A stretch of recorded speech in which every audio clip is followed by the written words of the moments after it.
evening. Kita natin yung ating ano.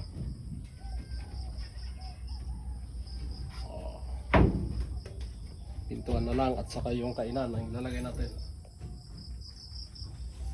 And dito ayos din. Pintuan din at saka dito. Yan. Okay na. And ang ating room for rent 1, 2, 3, 4, 5. Limang kwarto. Dito yung mga ano.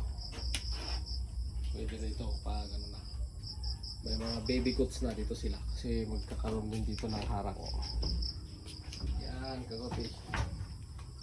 Meron din tayo dito pintuan na maliit. Yan.